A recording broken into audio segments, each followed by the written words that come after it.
I've been singing a song in the morning while I make my bed, and it's from the album Conversations by Sarah Groves, and it was released 20 years ago. I remember my sister had the CD, and I can still picture laying on her couch in her cozy little living room listening to this song. It starts off, morning by morning, I wake up to find the power and comfort of God's hand in mine. Season by season, I watch him amazed, in awe of the mystery of his perfect ways. All I have need of, his hand will provide. He's always been faithful to me.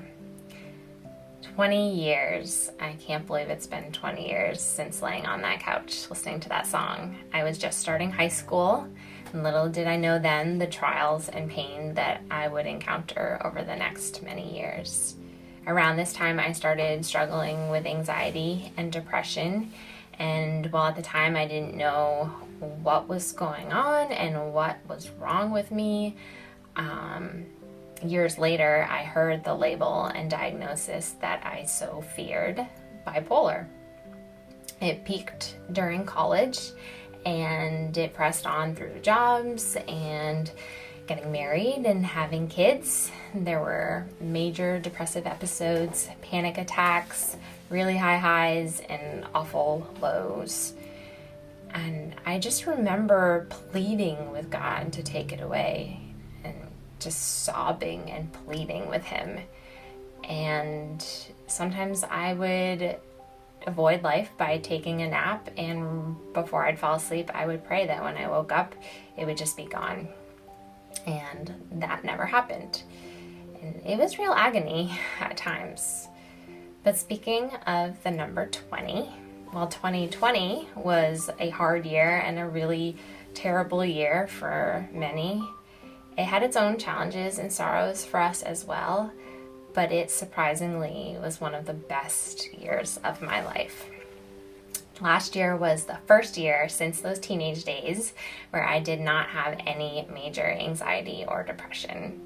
And it would take too long to go over all the ways that God has just so creatively, gently, lovingly, really surprisingly brought healing to my life over many years. And I think it's so cool how it kind of culminated in my first full year of freedom from this struggle in the year 2020. Here's the next verse. I can't remember a trial or a pain he did not recycle to bring me gain. I can't remember one single regret in serving God only and trusting his hand. The Lord has been recycling my struggles in many wonderful ways. He is really so faithful. He has given me more compassion for people. He forced me to learn to wait and persevere, because if I'd had it my way, things would have just gone away and I wouldn't have learned lessons. He blessed me with incredible doctors and counselors and friends and family and a wonderful church family. I love you all so much. And my best earthly gift is my very patient, loving husband who has steadfastly walked this bumpy road with me. Scripture and praise have become my weapons.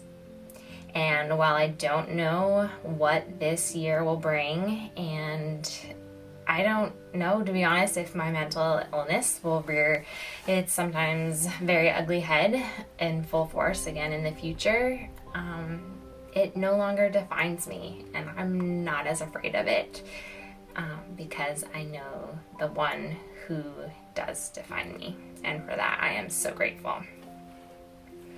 This is my anthem, this is my song, the theme of the stories I've heard for so long. God has been faithful, he will be again. His loving compassion, it knows no end. All I have need of, his hand will provide. He's always been faithful. He's always been faithful. He's always been faithful to me.